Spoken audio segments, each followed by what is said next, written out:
Gold rate വൻതോതിൽ വർദ്ധിച്ചുകൊണ്ടിരിക്കുകയാണ്. അമേരിക്കയും ഇറാനും ചർച്ച നടക്കുന്ന സാഹചര്യത്തിൽ സമാധാനത്തിന് വെള്ളരിപ്രാവ് പറക്കുകയാണെങ്കിൽ ഇനിയും സ്വർണ്ണവില വർദ്ധിക്കും. ഈ സാഹചര്യത്തിൽ സ്വർണം വാങ്ങിക്കൂട്ടുന്നവർക്ക് വളരെ നല്ലതാണ്, പക്ഷെ വിൽക്കുന്നവർക്ക് അത്ര നല്ലതല്ല.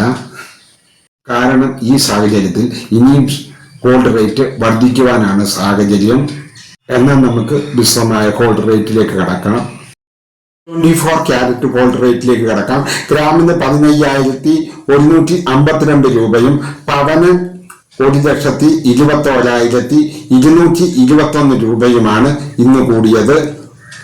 80 ക്യാരറ്റ് ഗോൾഡ് റേറ്റിലേക്ക് കടക്കാം. 80 ക്യാരറ്റ് ഗോൾഡ് റേറ്റ് ഗ്രാമിന് 11,475 രൂപയും പവന് 91,800 രൂപയുമാണ് ഇന്ന് വർദ്ധിച്ചത്. 22 ക്യാരറ്റ് ഗോൾഡ് റേറ്റ് ഗ്രാമിന് 13,890 രൂപയും പവന് 1,11,120 രൂപയുമാണ് വർദ്ധിച്ചത്. ഇതുപോലെയുള്ള ന്യൂസുകൾക്കായി ഈ ചാനൽ ഒന്ന് സബ്സ്ക്രൈബ് ചെയ്ത് വെക്കാൻ മറക്കല്ലേ. ഇനിയും ഇതുപോലെയുള്ള വീഡിയോകളുമായി വരാമെന്നല്ല ആത്മവിശ്വാസത്തോടെ. Good bye.